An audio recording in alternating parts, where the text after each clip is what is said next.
Yan, amen. Sa mapagpalang hapon sa inyo, Impact Makers.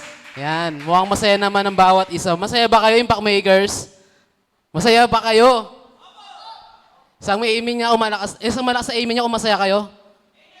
Iyon, amen. Yan, sa mapagpalang hapon sa inyo and welcome to our third installment of our series for this month of July entitled Joyful. Kayo nga, joyful. Kayo nga, joyful. Yan. Joyful, finding joy in sorrowful situation. So, paano ba natin nahanapin yung kasiyahan sa panahon na malungkot yung sitwasyon natin? Yan. Masaya ba kayo ngayon? Masaya kayo? Amen. So, minsan, ang kasiyahan ng tao, impact makers, yan, it's either bagay, yan, tao, kaibigan, kaklase, kalaro, yan, mga bagay na importante, cellphone, yung nakapagpasaya sa'yo, even yung mga online games, yan, even sa pag-aaral naman, di ba? Minsan masaya tayo sa mga pag-aaral natin. So, ngayong hapon ito, Impact Makers, pag-uusapan natin kung bakit ba natin kailangan maging masaya. Yan. Bakit ba kailangan maging masaya? So, dalawang bagay ang pwede mong gawin sa buhay mo. Pwede mong gawin miserable, yan, malungkot, pangit, yan, nakakatakot. Yan. Pwede mong gawing miserable ang buhay mo o pwede mong gawing masaya ito. Yan. So, nasa sayo pala kung gusto mo maging masaya. At nasa sayo din kung gusto mo maging miserable ang buhay mo. Amen ba? Ano man ang piliin mo, Impact Makers, the amount of work is the same. Parehas lang po yun. Pumili ka ng masaya, piliin mo maging masaya o piliin mo maging malungkot, is the same. So, happiness has a power over your immune system. Ulitin ko Happiness has power over your immune system. Happiness can help boost our system, immune system. So nakatulong pala yung happiness o pagiging masaya o yung kasiyahan sa ating immune system. So according to study published in the journal Psychosomatic Medicine, people who had more positive emotions are less likely to catch cold. So pag masaya, pag positive daw yung emotions natin, 'di ba? Mas nare-release yung mga sakit. Yan. So nakakatulong pala siya. So you have a million reason to put a smile on your face today. So meron kang milyong rason, Impact Makers, para maging masaya ngayong araw na ito. Yan. Tignan mo yung katabi mo. Masaya ba yan? Masaya? Yan. Ngitian mo nga. Isang ngiti nga dyan. Yan. Yan. Gumita tapos ano, daming tartar, no? Joke lang. So wala naman. Lahat ba nagsipilyo? Lahat? Amen. So Kuya Jason lang ata nagsipilyo rito. So based on research, Impact Makers, an average of more than 5,000. Ito bakit kailangan natin maging masaya? Based on research, an average of more than 5,000 US, yan, sa ibang bansa to, students in grade 7 to 12 attempt to take their lives each day. Grabe. Grade 7, ilang taon lang yun? Sa 13, 14? Grade 12, nasa 16, mga ganun lang. Na nag-a-attempt silang kitilin yung buhay nila. Grabe naman yun. Diba? Kabata-bata mo pa, parang ayaw mo nang mabuhay. Bakit? Kasi hindi sila masaya. Ganon yung kapangyarihan ng happiness. So kaya pag di ka pala masaya, pwede mong kitilin yung buhay mo.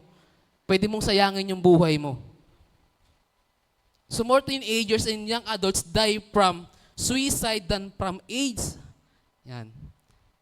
Grabe, no? Mas marami pa palang yung mga kabataan, yan, teenager, yan, 13, 14, hanggang 19, na nagpapakamatay. Mas marami pa yung isa sa mga may sakit na cancer, heart disease, birth defects, or strokes, etc., etc. So, what the point, Impact Makers? Ano ba yung pinakarason bakit sila nagpapakamatay? Simple lang. Kasi hindi na sila masaya sa buhay nila. Kaya nga, Impact Makers, piliin mong maging masaya. It's your choice kung magiging masaya ka ngayong araw na to o hindi. Pero syempre, ako, masaya ako kasi nandito kayo. Yan. Even naman si Lord, sobrang saya ng Panginoon kasi nandito kayo ngayong araw na to. Hindi lang para sa akin, yan. Hindi lang para kay Lord yung araw na to, kundi para sa ating lahat. Kasi nakikinig kayo ng salita niya at alam ko magiging masaya kayo sa araw na ito. So, Sa pag-aaral po na kinandak sa University of College of London, London School of Economics and University of Warwick, they found that happier people go on to earn more money. So sa pag-aaral po sa London, Impact Makers, yung mga tao raw na magiging masaya ay mas nakakapag-earn sila ng maraming pera. Yung pala secret. Dapat pala, araw-araw pala masaya ako para marami akong pera. Yan. Sino gusto ng pera dito, taas ang kamay. Sino gusto yumaman, taas kamay. Dapat maging masaya ka. Piliin mong maging masaya. So in particular, adolescents and young adults who experience a positive upbringing or higher life satisfaction at age 16, yan, and 18 earn more income by age 29. So yung mga tao raw, impact makers, na positive mag-isip, yan sa buhay nila, sa edad pa lang nila na 16 hanggang 18, pagdating nila ng 29, mas marami silang na-earn na pera. Mas naging masagana yung buhay nila, yung income nila. Kaya nga importanteng ma-develop ng kasiyahan sa buhay ng isang tao. So dapat na-develop yung kasiyahan na meron ka ngayon. Yan. Mukhang malungkot kayo ngayon Yan. Mukhang malungkot yung mga tao rito. Ngiti nga kayo, ngiti nga kayo. Iyon. Gugwapo pala, tsaka maganda yung mga banda rito. Dito naman, ngiti nga kayo. Iyon, nahihiya pa. So, kaya nga impact makers, importante po na ma-develop yung kasiyahan natin sa buhay po natin. Tandaan, ang kasiyahan ay kayamanan. Ang kasiyahan ay kayamanan. Truth is a happy people. Is a happy people are worthy people. A happy people are wealthy people. Kapag masaya daw ang mga tao, ito raw yung kayamanan ng mga tao. Mas nagiging kayamanan tong ng mga tao. Ang isa sa mga hindi pwedeng gawin ng isang bangkay ay maging masaya. Tama naman, syempre patay ka na. Diba? Saan ka ba nakita ng patay, nakangiti pa, no? Labas pa yung gilagid. Diba? Kaya nga, impact makers, hanggat buhay ka, maging masaya ka. Piliin mo maging masaya. Ito ngayon ang problema. Paano ka ba mananatiling masaya? Paano ba tayo mananatiling masaya? So basahin natin ng Philippians chapter 3, verse 1 hanggang 11. So hanggang sa verse 1 muna tayo. Yan. Sabi dito, my Christian friends, there are few more things that I want to say. You belong to the Lord, so be happy. It is no trouble for me to write the same things to you again, and it will help to keep you safe. So, join me in our passage today entitled, tatlong bagay muna. Yan. Tatlong bagay na binibigay sa atin, tatlong safeguards. Yan. Pag sinabing, hindi po ito sabon hindi safeguard na sabon. Ano ba yung mga pananggalang? Yan. How to maintain your joy. Ano ba yung mga pananggalang? Paano natin mapapanatili yung joy na mayroon tayo? Diba? Siyempre, alam nga masaya ka ngayon, tapos mamaya hindi na. Diba? Masaya ka ngayon, tapos bukas hindi na. So, paano ba natin ma-maintain yung joy na to? So, join me in our topic today entitled, Maintain That Happiness. Yan. Maintain that happiness. How to continue to be happy in life. Yan. Paano ba mapapanatili yung kasiyahan sa buhay natin? Sino dito ready na masabi lang ng amen? Yan. Amen. So, number 1 po. Yan. Sabi dito, yan. Watch out for those people who behave like dogs. They are evil and want to do more than just circumcise you. But we are the ones who are truly circumcised because we worship by the power of God's Spirit and take the pride in Christ Jesus. We don't brag about what we have done, although I could. Others may brag about themselves, but I have more reason to brag than anyone else. I was circumcised when I was 8 days old, and I from the nation of Israel and the tribe of Benjamin. I am the true Hebrew as a Pharisee. I strictly obey the law and Moses, and I was so eager, I even made trouble for the church. I did everything the law demands in order to please God. So number 1 po natin is, paano natin mapapanatili yung kasiyahan natin sa buhay natin? Number 1 is eliminate legalistic attitude. Yan. Eliminate legalistic attitude. So, The more na nagiging legalistic ka, impact makers, the more na hindi ka magiging masaya. So, legalism is killjoy. Yan, papatayin niya yung kasiyahan mo. It destroys the joy in your Christian life. Papatayin niya yung kasiyahan. Yan. Sa Christian life mo, it can ruin your family, people, and even churches. So legalistic means it is an excessive adherence to law or formula. So in theology, legalism means it as excessive adherence to ceremonial law rather than a personal relationship with God. So legalism pala, ito pala yung ay yung mga pagsunod natin o paggawa natin ng rules o regulation for my relationship to Christ. So in the early New Testament times, thus legalizer were called Judaizer. So mga legalizer pala sa panahon ng New Testament, sila yung mga Judaizers. So ang mga Judaizer na ito, sila yung mga Jew o Jewish people na naging Christian na, pero bit pa din nila yung mga Jewish tradition na dinagdag nila kay Jesus. Although nawala na sila sa Jewish religion, yan, pero yung tradition dinadala pa rin nila sa Christianity.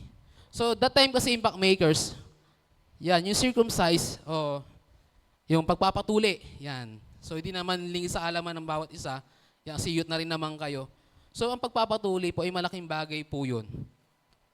O big deal po yun sa Hudyo. Yan. Kasi pag di ka tuli, that time, marumi ka. Ganun po yun. So pag marumi ka, tingin mo, didikitan ka ng mga tao. So yun yung tradisyon ng Hudyo dati. Kapag hindi ka tuli, marumi ka. So naniniwala pa rin sila sa ganong tradisyon, sa ganong kultura. So dala-dala pa rin nila yung ganong pamumuhay nila. Kaya nga po, the Judaizer were a faction of the Jewish Christians, both in Jewish non-Christians, o non-Jewish, who regarded the Levitical laws of the Old Testament as still binding on all Christians. Diba? So sinusubukan pa nilang i-enforce yan yung mga Jewish circumcision upon the Gentiles converts to early Christianity, and were strenuously opposed and criticized for their behavior by the Apostle Paul. So, who employ many of these epistles to refute their doctrinal positions. Kaya nga po dito, kaya nga yung example ni Paul yung buhay niya eh. So, remember that Paul was the superstar legalistic before he became a believer. So, si Paul po kasi, that time, nung di pa siya naniniwala kay Lord o sa Panginoong Jesucristo, ganun din po yung pagkatao niya. So, sinusunod niya lahat yon, lahat ng mga tradisyon, kultura ng mga Hudyo, ginagawa niya yon. Pero nung panahon na naniwala na siya kay Lord, nag-iba yon. He had tried the rules and regulation with intensity. So talagang ginagawa siya ni Paul. But in the end, hindi niya to ginawa. So, paano ba, how do you know when you are falling into trap of legalism? Paano natin malalaman na nahuhulog na tayo sa trap ng legalism? Unang-una po, yan. Unang-una, you begin to trust in rituals. Yan, naniniwala ka pa rin sa mga ritual. For example, ako, parang ganito lang yan eh.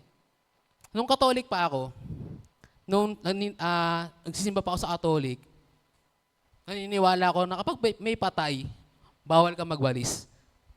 Tama? Sino rito nakapunta na ng sinabihan na sila na kapag may patay, bawal magwalis? Sino nakakaalam? Diba? Kapag may patay, bawal unahan, diba? Bawal punasan, bawal iyakan. Diba? Daming tradition, daming paniniwala.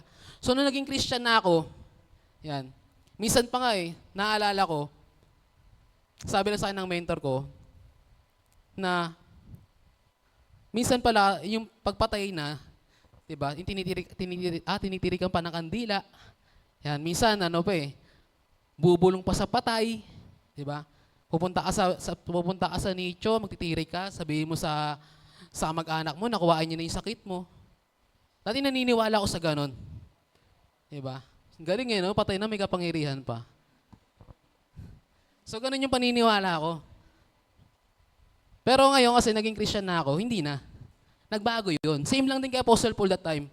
So dati ginagawa niya yung mga tradition, 'di ba? Nagpapatuli siya, ginagawa niya yung mga ritual.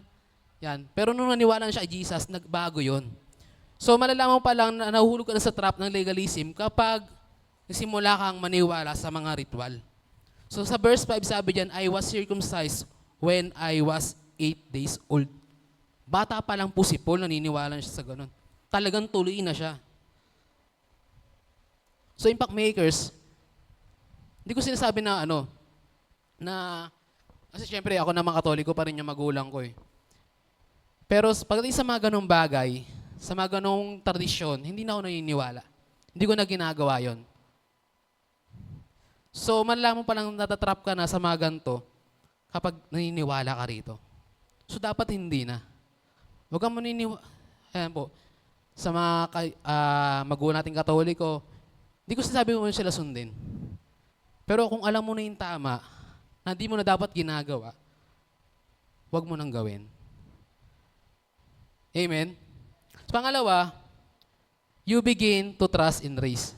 Sabi rito, and I am from the nation of Israel and the tribe of Benjamin. So magsisimula lang daw yun, yung pagkahulog mo, kapag ikaw daw ay nagsimula na maniwala sa mga race.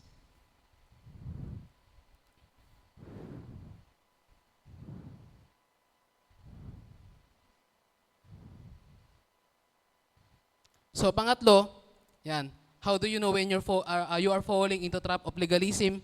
Pangatlo, you begin to trust in religion. Sabi dito, I am a true Hebrew. So impact makers, malalaman mo na ikaw ay nahuhulog sa trap ng legalism kapag nagsisimula ka ng maniwala o magtiwala sa mga religion. Hindi ko sinasabi na masama yung religion. Hindi ko sinasabi na mali yung religion. Pero kasi kung doon ka lang babase, mahirap po yun. Tandaan natin, impact makers. Pwedeng diba?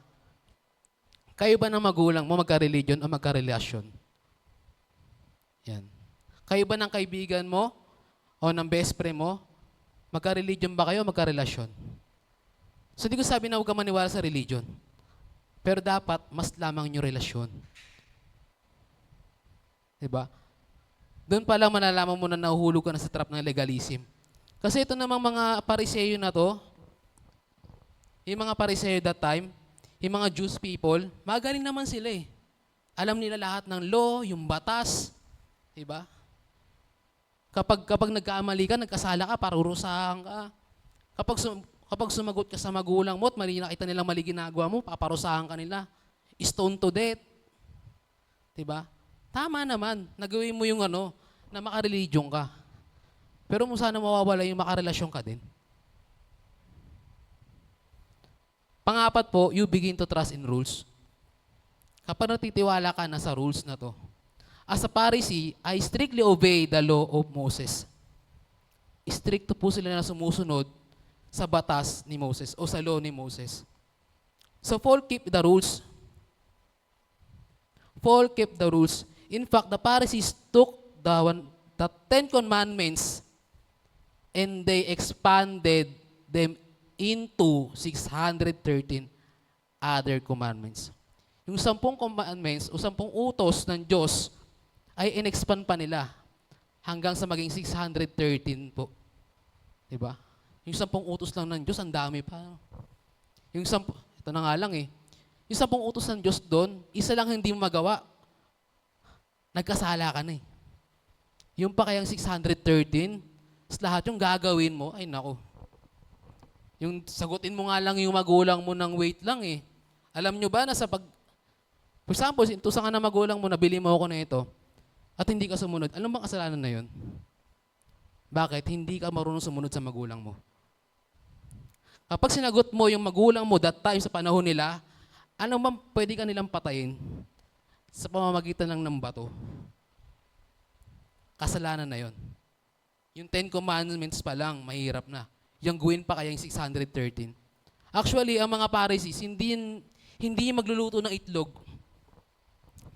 Ang mga Pariseo ay hindi magluluto ng itlog. Kasi considered yun as work sa araw ng Sabat. Sa araw ng pagpapahinga. So hindi sila papatay ng lamok. Wow, sa panahon natin ngayon, puro lamok na no? Hindi yung maiwasan, hindi pumatay ng lamok, pag kinakagat ka. So hindi sila papatay ng lamok kasi considered yun as work sa araw ng Sabat. Hindi nila kakamutin ang kanilang likod kasi considered yun as work sa araw ng Sabat.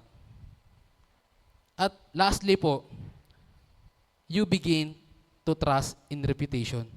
Sabi din sa verse 6, when it comes to being enthusiastic, I was a persecutor of the church. When it comes to winning God's approval by obeying Jewish law, I was perfect.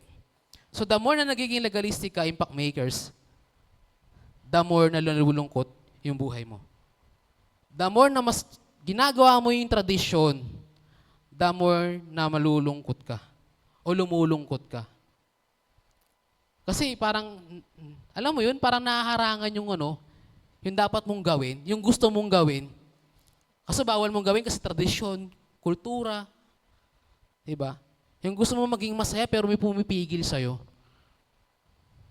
Kaya nga, the more na legalistic ka, the more na lumulungkot ka. Always remember, impact makers. Love is above the law. Mas mataas pa rin yung pagmamahal.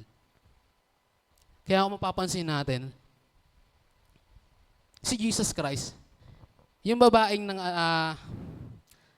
tawag dito, sabihin natin na nalimutan ko sa English yung tawag doon, pero sa kanila parang marumi yung babae. Yan, kung kanino na ipagtalik. Yan, bayarang babae, ito na lang. May isang senaryo doon, na kapag ganun yung ginagawa mo, papatayin ka. Istondo death rin yun. Kaso nga lang, nung gagawin na ng mga tao yun sa babae, sabi ng Panginoon, o ni Jesus, kung sino man sa inyo ang hindi nagkasala, siya yung unang bumato. Alam mo ginawa ng mga tao? Nagalisan. What's the point ng impact makers? O doon nagkasala yung tao. Tradisyon yon na dapat ganun yung gawin. Pero dahil sa pagmamahal ni Lord, nilayuan yung babae. Ulitin ko love is above the law. Mas mataas pa rin ang pagmamahal ng Diyos kaysa sa mga batas na to. So pangalawa po, yan. Pangalawa, how to maintain that happiness. So paano natin mapapanatili yung kasiyahan sa buhay natin? Number 2 is evaluate your activities. Yan, evaluate your activities. On verse 7 to 9, sabi dito, but Christ has shown me that what I once thought was valuable is worthless. Nothing is wonderful as knowing Christ is my Lord. I have given up everything else and count it's all a garbage. All I want is Christ and to know that I belong to Him. I could not make myself acceptable to God by obeying the law of Moses. God accepted me simply because of my faith in Christ. So sa verse 7, sabi dito sa NIV, but whatever were gains to me, I now consider loss for the sake of Christ. So if you want to continue to be happy, kung gusto mo panatili yung kasiyahan mo, impact makers, alamin mo kung ano yung importante. Yan, impact makers, mga kabataan. Yan. Sino rito yung edad niya ay 10? Yan, 10, 9, 8. Yan, wala. Lahat po 12 pataas na. Lahat ba 12 pataas? Taas nga ng 12 dito, taas nga yung 12. Yan, 13, 14, 15. Ilang taong ka na, kuya? 7? Ah, kaya pala. Kulang pala ako kanina. Sorry na, sorry. Kaya pala di siya nagtataas. Sabi ko, ba't hindi nagtataas? Ito mukhang bata. Yung pala 7, 8 lang pala yung nabanggit ko. So, yan. Sorry, kuya. Yan. So, if you want to continue to be happy, dapat alamin mo kung ano yung mga importanteng bagay. You have to identify what is profitable and what is loss. Dapat alamin mo kung ano yung mga mahalagang bagay. Kasi impact makers, youth na kayo eh. Yan. Going to ano na kayo eh. Yan. Young adult. Yan. Ako young adult na ako eh. Pero mukha pa rin youth. Yan. Alam nyo ba na, yun, pogi lang. Pogi lang kami, pogi. Yan. So alam nyo ba, impact makers, sa edad nyo, dapat inaalam nyo na kung ano ba yung mahalagang bagay. O ano ba yung mga hindi mahalaga. O yung makapag-aksaya ng oras natin. So, the number one reason, ito po ang unang rason, bakit nawawalan kasiyahan ng mga tao, ay dahil nilalagay nila sa maling lugar yung mga dapat na pinapriorities nila. Diba? Dapat ang priorities mo ngayon, mag-aral ka, diba? Ayusin mo yung pag-aaral mo, umating ka na mga activities sa church, na mga youth service, life group. Sino dito may life group? Taas kamay. Yan. Sino dito nagde-devotion? Sino rito nanonood ng K-drama? Sino dito naglalaro ng ML? Yan. Ang tanong, ano bang mas inuunan yung gawin? Manood ng K-drama o mag-devotion? Yan. Ito magandang tanong. Kasi lahat nag-ML eh. Ano bang una yung ginagawa? Mag-ML o mag-devotion? Yan. Mag-ML o mag-life group? Mag-ML. Sabi nila mag-ML daw. Diba? So dapat hindi. Mas unahin ang dapat natin yung devotion. Kaya maraming tao, maraming kabataan impact makers na nawawala yung kasiyahan nila kasi kung saan nilalagay yung mga dapat nilang pinapriority. So they get to involve in things that really aren't that important. So dapat involve tayo sa mga bagay na talaga namang importante. Mag-aral kayo, diba? Magsimba kayo, attend kayo ng mga activities sa church, attend kayo ng mga life group, diba? Magbasa kayo ng Bible. Ilagay nyo yung buhay ninyo sa mga bagay na importante. Diba? Hindi po, Kuya Ando, mas importante po siya sa akin. Kaya siya po yung ngayon una ko.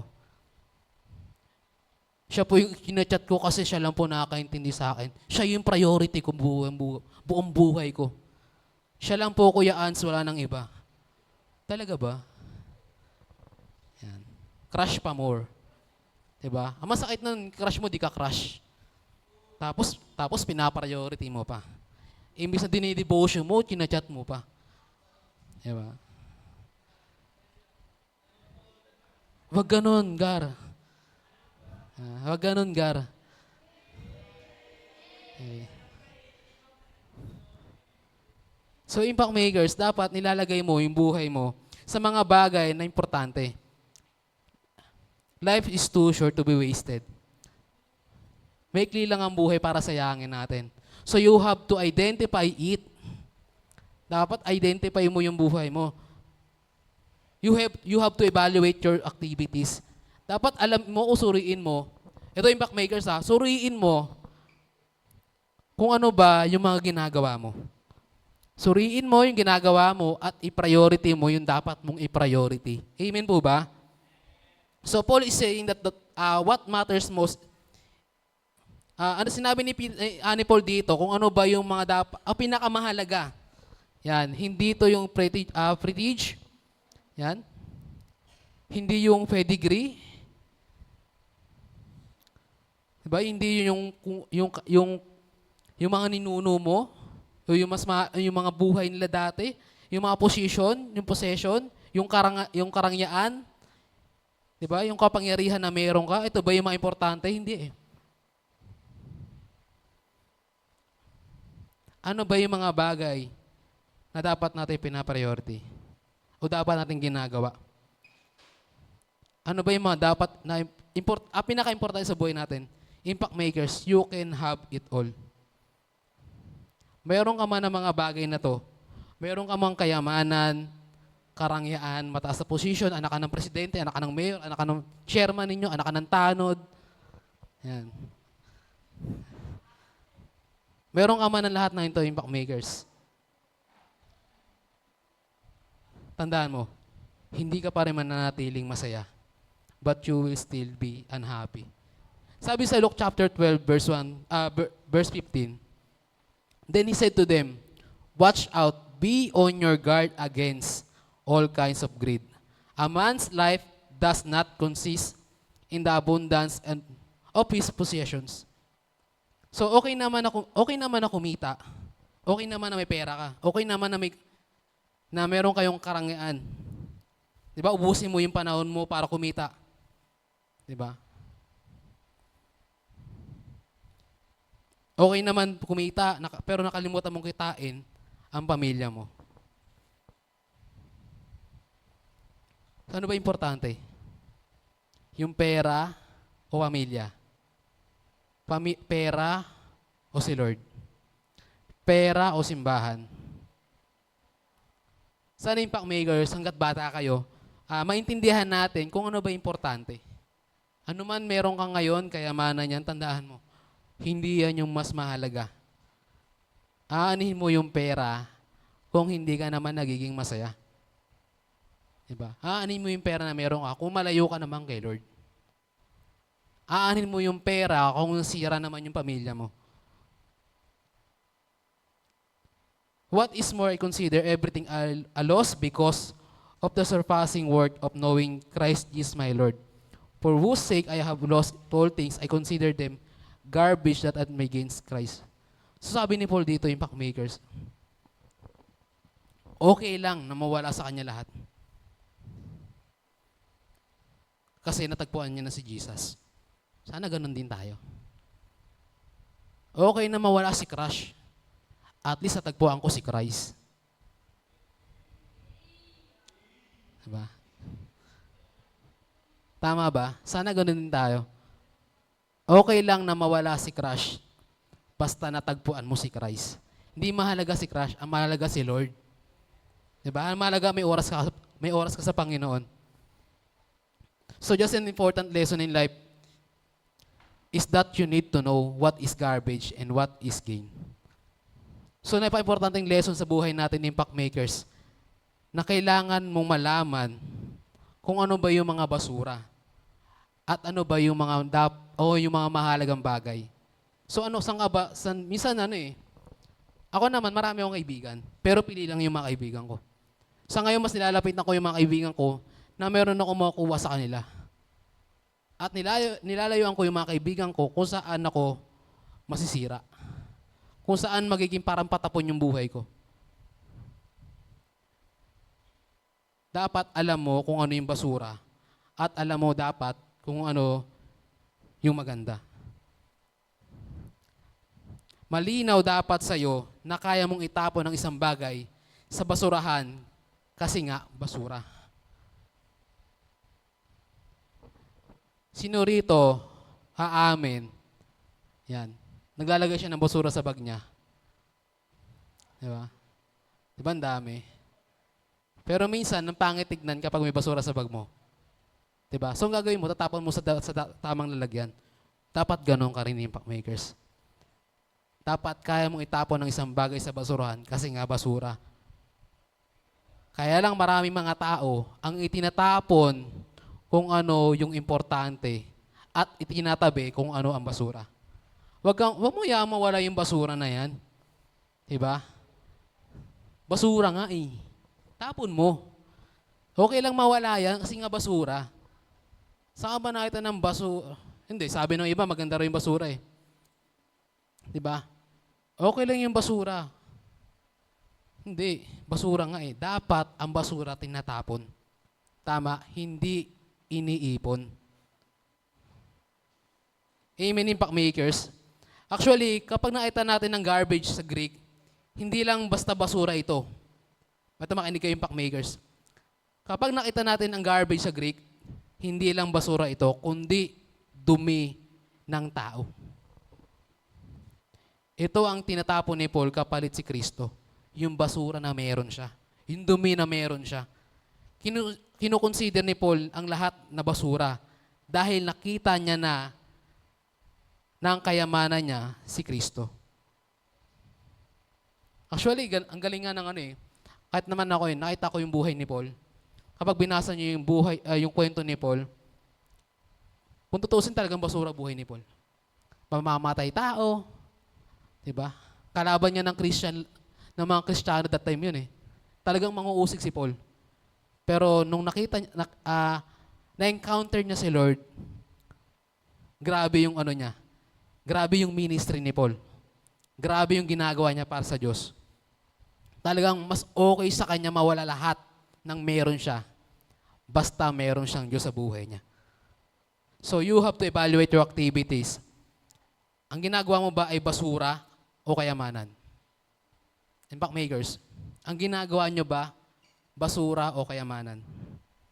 Aayos ba ang buhay mo o mas lalong sisira ang buhay mo? Ano ba ang itinatapon mo?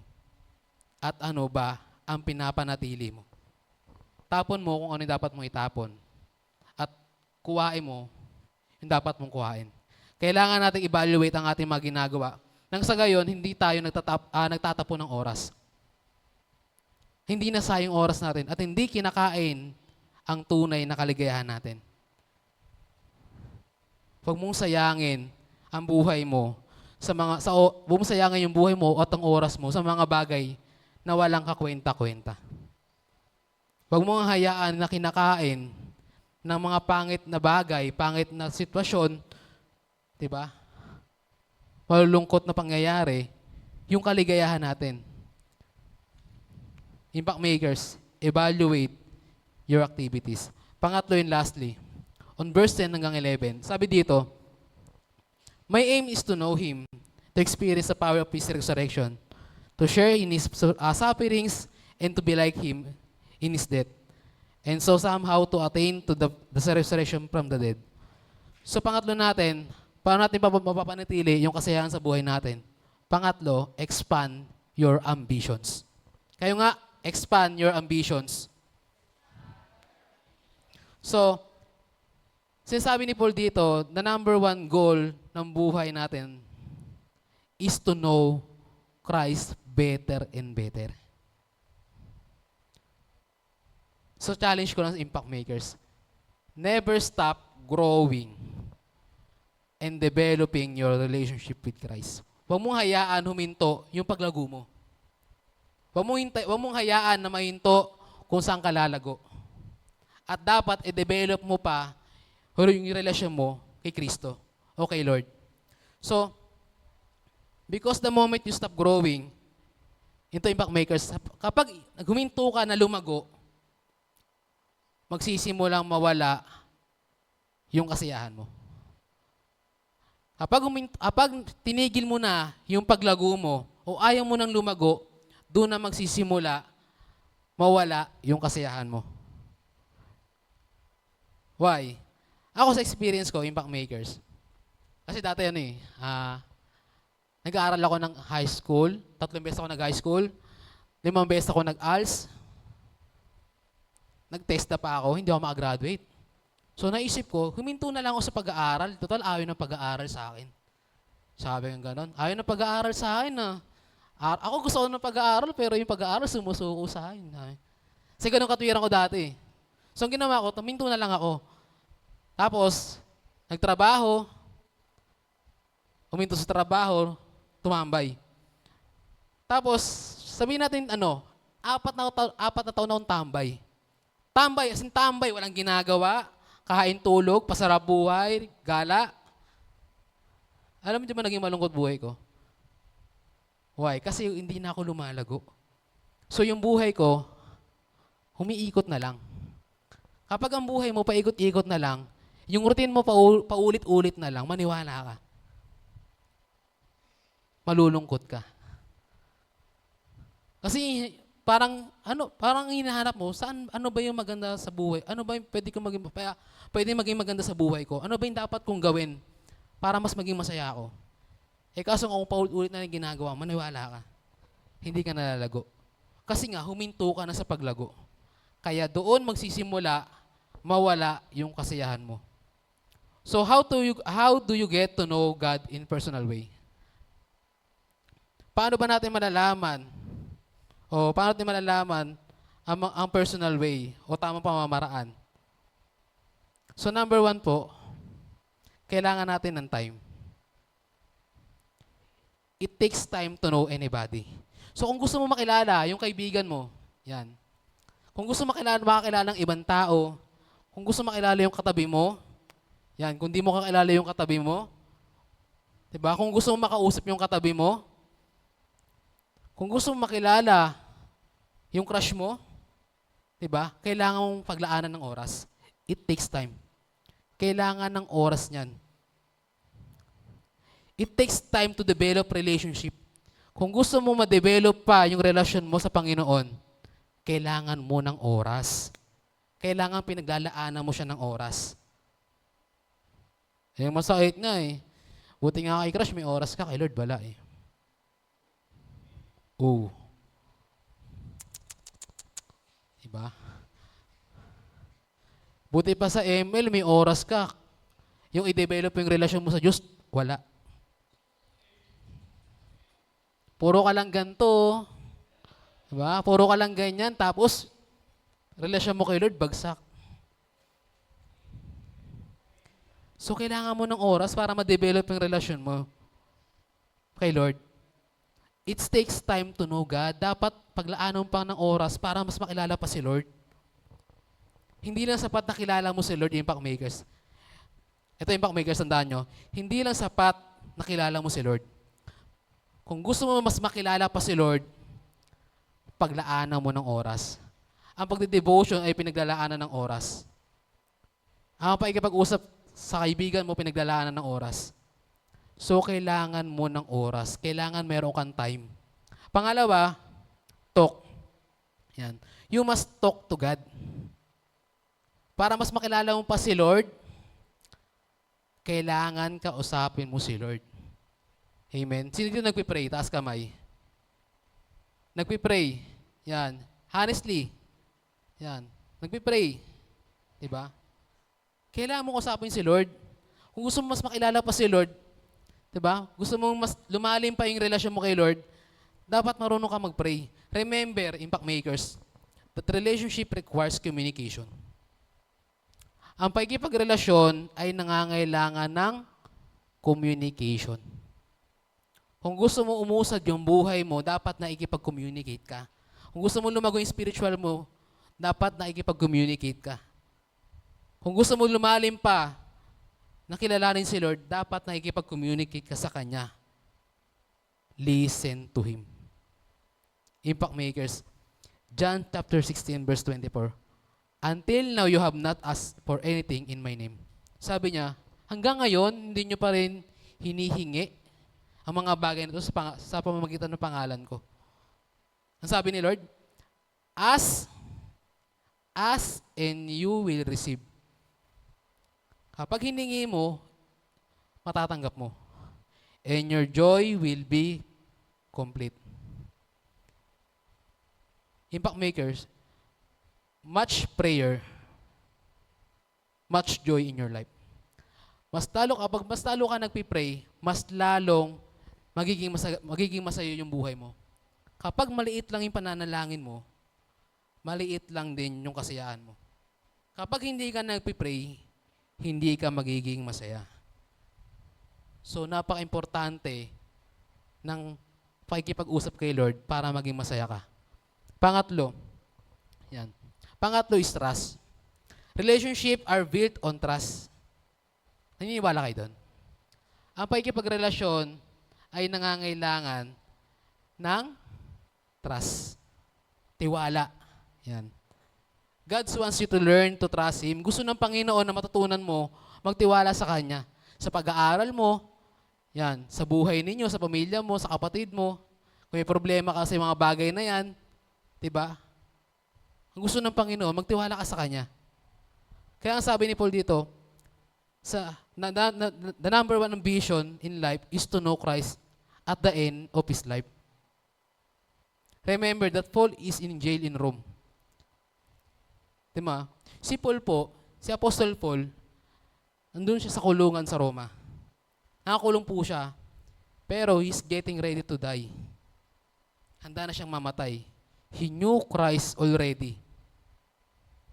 Nakita niya na si Jesus, but he wanted to know Jesus even better. Mas gusto niya pang makilala si Lord sa buhay niya. Hindi lang sapat sa kanya nakilala niya si Lord. Ang gusto pa ni Paul, mas kilalanin pa si Lord. Mas lumalim pa sa Panginoon. Ito ang sikreto, impact makers. Maraming mga tao na kilala lang kay Lord. Nakakilala kay Lord. Kilala. Si Lord yan, ganyan, ganyan. Pero hindi naman dinedevelop ang relasyon sa Panginoon. Hindi nila dinedevelop, hindi nila itinataas. Yan. Yung pakikipagrelasyon kay Lord. Tama. Ligtas ka. Tamang ligtas ka. Maganda yon. Pero hindi na pinalago ang relasyon kay Lord. Mahirap yon. Pwede kasi na born again ka, impact makers, pero malungkutin ka. Pwede born again ka, pero malungkutin ka. Pwede kang church people, pero gusto mo mag-suicide. Pwede yon. Bakit? Kilala mo si Lord. Tama yon. Pero yung mas kilalanin pa kung ano meron si Lord, yun dapat ang meron ka. Pwede kang Christian, pero pala ayaw ka. Impact makers, dapat, kung gusto mo lumago sa Panginoon, kung gusto mo mas makilala pa si Lord, at gusto mo pa itaas yung ambition mo, dapat meron kang availability. Ba? Kapag may pinapagawa si Lord sa'yo, diba? Eto, tumanggap ka na kay Lord, diba? Nagsisimba ka na, pero as long na may opportunity na binibigay si Lord sa'yo, tanggapin mo. Kasi yun yung magiging way ni Lord para mas kilalanin mo siya. Kung ano ba yung gusto niya, ano ba yung pinapagawa niya sa'yo. For example, diba, umating ka naman, nagsisimba ka naman, pero hindi ka naman nagdi-disciple. Umating ka naman, nagsisimba ka naman, pero hindi ka naman nagdi-devotion. Umating ka naman ng church, yan, every Sunday, pero hindi ka nagpipray. Pwede yun. Diba, pala ayaw ka. Ayoko niyan, ayoko ng ganito. Pwede kang church people, impact makers, pero pwede kang mag-suicide. Kaya nga, expand your ambition. Marami ka ng ambition sa buhay. Sana ambitionin mo na din naman na lumago na kay Jesus. Amen ba? Ambitionin mo na, impact makers, na mas lumalim pa sa Panginoon. If you want to stay happy, kung gusto mo manatili yung kasiyahan mo sa buhay mo, impact makers, stay closer to Jesus. Dapat close kayo kay Lord. Dapat mas malapit ka pa sa Panginoon. Apostle Paul is still in love with Jesus. Kaya masaya si Paul sa panahon niya, kahit nakakulong siya sa Roma, kahit maraming sitwasyon na hindi maganda, kaya siya nagiging masaya kasi patuloy siya nananatili sa Panginoon. Patuloy na nananatili yung pagmamahal niya sa Panginoon. Kaya siya nagiging masaya. Kayo ba, impact makers? Gusto niyo ba maging masaya? Gusto niyo ba manatili yung kasiyahan ninyo? Piliin mo manatili na mahalin si Lord. At piliin mo manatili sa Panginoon. So dito na magtatapos impact makers. Tanong lang, nawawala na ba ang kagalakan mo? Nawawala na ba yung kasiyahan mo sa buhay mo ngayon? O naging routine na lang ba yung Christian life mo? Routine na lang, pag-ikot-ikot na lang. Wala na bang spark? Wala na bang bago sa'yo? Nawala na ba yung saya nang makilala mo si Jesus for the first time? Kung ikaw ito, impact makers, young people, ito ang pagkakataon para magsimula ka ulit. How to continue to be happy in life? Paano ba mananatili yung kasiyahan sa buhay na meron tayo? Unang-una, eliminate legalistic attitude. Hindi mo kailangan sundin Di ba? Hindi mo kailangan maging legalistic yung attitude mo. Yung gawin, yung mga tradisyon, nakulong ka na lang sa tradisyon. Kasi pwede yung legalistic na to yung dahilan kung bakit ka hindi nagiging masaya. Pangalawa, evaluate your activities.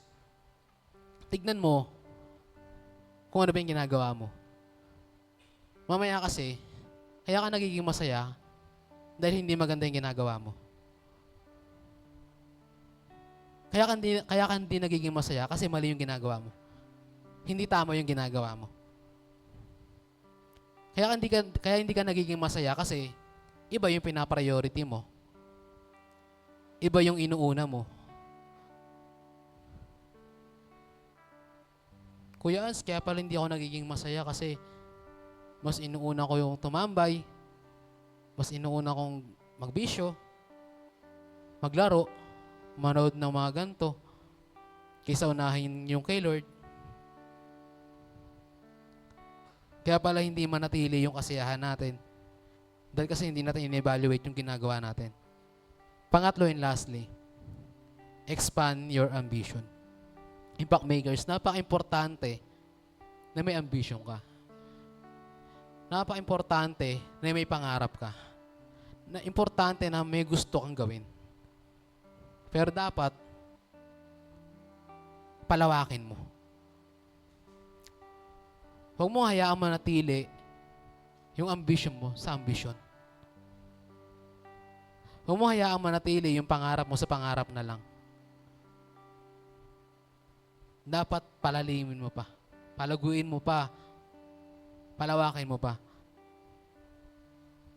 Kasi hindi sapat yung may ginagawa ka lang. Hindi sapat na may tinitingnan ka lang.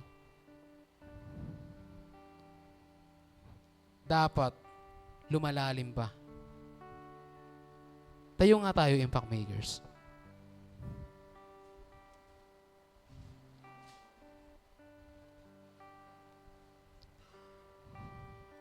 Sabi sa verse 4, I have many reasons to trust in who I am and what I have done. Someone else may think they have reasons to trust in these things. But I have even more. I was circumcised on the 8th day. I am part of the people of Israel. I am from the tribe of Benjamin. I am pure Hebrew. As far as the law is concerned, I am a Pharisee. As far as being committed I concern, I oppose and attack the church. As far as keeping the law is concerned, I keep it perfectly.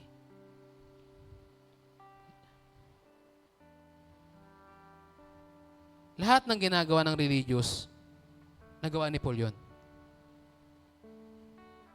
In all of the religious accomplishments of Paul, God is not mentioned to us. He shows that you can be religious but know Christ. Pwede kang maging religious people. Pwede kang maging relihiyoso. Pero hindi mo kilala si Jesus. Pwede yun. Pwede pala na religious ka. Alam mo yung mga verse sa Bible. Alam mo, nagsisimba ka. Nagbabasa ka ng Biblia, pero hindi mo kilala si Christ.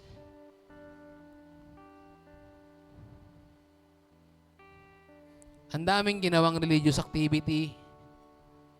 Ang daming mong ginawang religious activity, pero walang personal relationship with the Lord. So, if you have the religion, and you don't have relationship with Jesus, you don't have Christianity. You only have Churchianity. Pwedeng Tisimba ka, reliyoso ka, pero wala kang relasyon sa Panginoon. Alam mo ang tawag sa'yo, hindi ka Christianity. Churchianity ka lang. Sisimba ka lang. Remember, impact makers, a life without Jesus is killjoy. A life without Jesus is killjoy. Nakakalungkot ang buhay ng taong walang Jesus. Maybe you tried everything else and still not found happiness. Pwedeng ginagawa mo na lahat ng bagay, pero hindi ka pa rin nanatiling masaya. Hindi mo pa rin nakikita yung kasiyahan. Why? You all need is Jesus. Kailangan meron kang Jesus sa buhay mo. Kailangan mo si Lord sa buhay mo kung gusto mo maging masaya. Oo, masaya tayo kapag may pera. Masaya tayo kapag nakuha natin yung gusto natin. Masaya tayo kapag ginagawa natin itong bagay na to. Masaya tayo kapag kasama natin yung kaibigan natin. Pero alam ba, impact makers, kulang yun. Kulang. Bakit? Kasi wala si Jesus. You all need is Jesus. People are looking for joy from wrong places without knowing that joy comes from knowing Jesus. Maraming tao ang hinahanap nila yung kasiyahan sa mga maling lugar. Pero hindi nila alam na makikita lang pala nila yung kasiyahan kapag mayroon silang Jesus. Kapag mayroon silang Lord. Kaya nga sa verse 1, sabi sa English, Easy English Version, my Christian friends, there are few more things that I want to say. Mga kaibigan, may mga bagay akong gusto sabihin sa inyo. Alam mo bang bilong ka sa Panginoon? Alam mo bang bilong ka kay Lord? Alam mo bang bilong ka sa Kanya? So be happy. Maging masaya ka kasi bilong ka kay Lord. Pikit nga tayo, impact makers. Sige, pikit ka.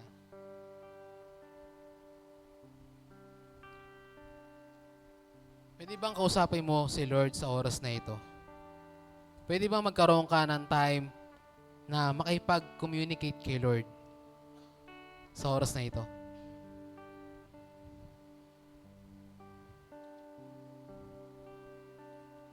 At alam ko, impact makers, may mga bagay o sitwasyon na nakakapagpalungkot sa iyo ngayon.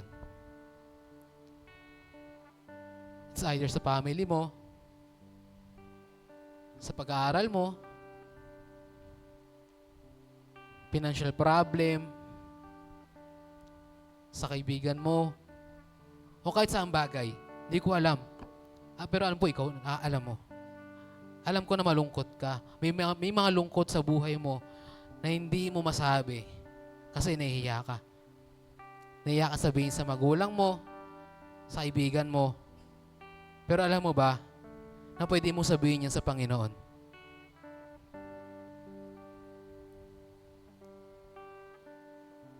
Willing si Lord na makinig sa problema mo. Willing si Lord na pakinggan kung ano yung gusto mong sabihin sa Kanya. At hindi ka pagtatawanan ni Lord. Hindi ka pagtatawanan. Pero, masaya si Lord na gagawin mo yun. Impact makers, yung mga tatlong bagay na to, para mapanatili yung kasiyahan sa buhay natin.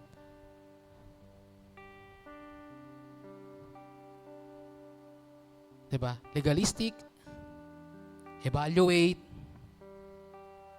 expand. Alam mo ba, isa lang naman yung kailangan mo sa buhay mo. Ang kailangan mo lang si Jesus. Kung gusto mo mapanatili yung kasiyahan sa buhay mo, kailangan mo si Jesus.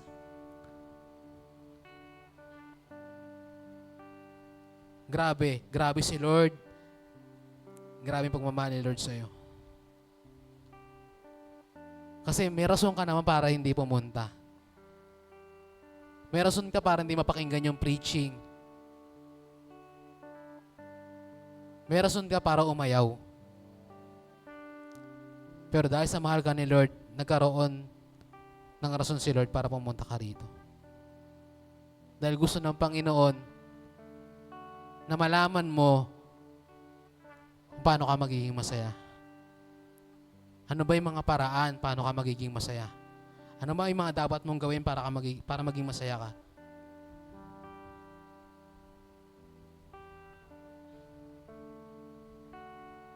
Sige, kausapin mo si Lord, Impact Makers. Huwag kang mahiya. Huwag kang mahiya sa katabi mo, sa kaharap mo, sa kaibigan mo. Huwag kang mahiya na lumapit kay Lord. Pwede mo sabihin kay Lord kung ano man yung mga hinanaing mo sa buhay mo ngayon. Pwede mo sabihin sa Panginoon yung problema mo ngayon.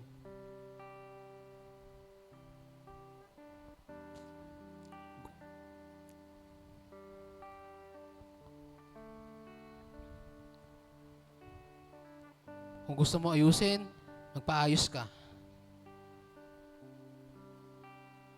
Kung gusto mo maayos, aayusin ka ni Lord. Kung gusto mo mabago, babaguhin ka ni Lord. Kung gusto mo maayos yung mindset mo, aayusin niya ni Lord.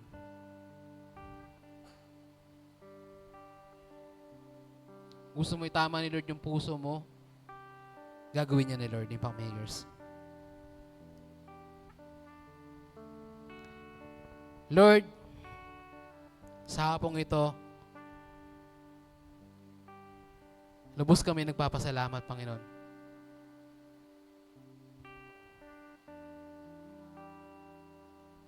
We are grateful, Panginoon. Lubos kami nagpapasalamat sa iyo dahil sa hapong ito, Panginoon, na-encounter ka namin. Yung presence mo, yung pagsama mo sa amin, Panginoon, yung nangusap ka sa amin. Lord, hindi man namin nakita yung personal na ikaw, but still, nagparamdam ka sa amin, Panginoon. At patuloy ka pang nangungusap sa buhay ng mga kabataang ito. Patuloy mo, Panginoon, binibigyan ng kasiyahan yung buhay nila. Patuloy mo, Panginoon, yung inaayos yung buhay nila para maging masaya po sila, Panginoon. Lord, itong mga bata na to ay iyo. Kaya, Panginoon, iniwala kami, once na, Panginoon, na sila po ay nasa iyo, yung kasiyahan na meron sila, Panginoon, ay mananatiling kasiyahan po yun, Panginoon.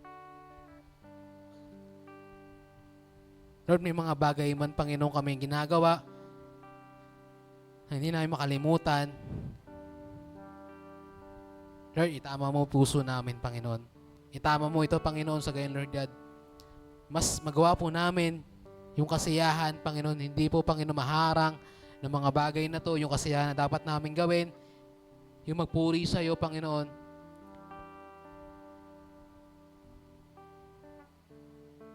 Yung gawin, Panginoon, yung pagmamahal sa ibang tao kahit na gano'n sila karumi, Panginoon. Kahit gano'n sila makasalanan, Lord. Alam po namin, Lord, na dapat pa rin namin silang mahalin. Lord, hindi namin gusto na ilayo yung buhay namin sa kanila, yung puso namin sa kanila.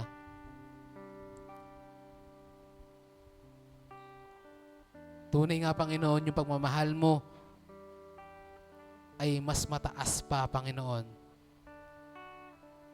kaysa sa lo. Lord, mong hayaan, Panginoon, na kunin ng kaaway yung kasayahan, yung joy na meron kami. Mong hayaan na kawin ng kaaway, Panginoon, yung saya nararamdaman namin, Panginoon. Lord, patuloy mo, Panginoon, na gamitin yung buhay namin, Lord, para hindi lang kami yung maging masaya, kundi, Panginoon, may share din namin yung kasiyahan na na-experience po namin sa hapong ito, Panginoon, Lord God.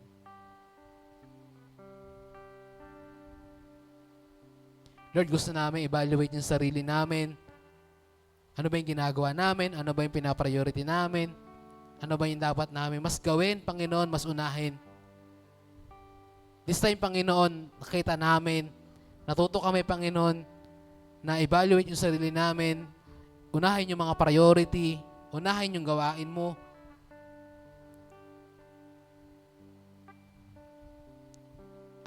Alam ko po, Panginoon, Lord God, na gusto mo lamang, Panginoon, na ikaw, Panginoon, ang unahin namin, i-priority sa buhay namin para makita namin yung kasiyahan na mayroon sa iyo, Panginoon, Lord God. Lord, turuan mo pa yung mga batang ito, turuan mo kami, Panginoon, na mas lumalim pa yung relasyon sa iyo. Turuan mo kami, Panginoon, Lord God, na kausapin ka sa pamamagitan ng prayer, ng devotion, Panginoon. Kailangan namin ng oras sa iyo, Panginoon, Lord God. Kailangan namin na may pag-communicate sa iyo. Kailangan namin magtiwala sa iyo, Panginoon. Dahil, Panginoon, ikaw ang may hawak ng buhay namin. Kaya wala kami ibang pwedeng pagkatiwalaan kundi ikaw lang din, Panginoon. Panginoon, yung ambisyon namin, ambisyon ng mga kabataang ito, Panginoon, naway, Panginoon, ma-expand po nila ito, Panginoon. Tulungan mo sila, Panginoon, na palawakin pa, Panginoon, ang kanilang mga ambisyon sa buhay, kanilang mga ginagawa.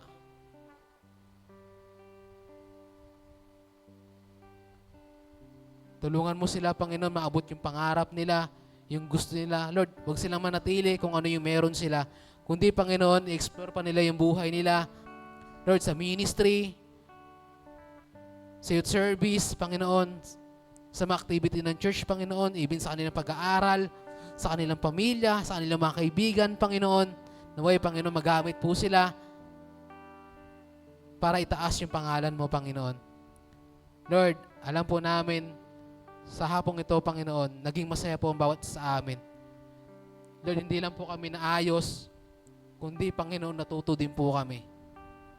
Salamat, Panginoon.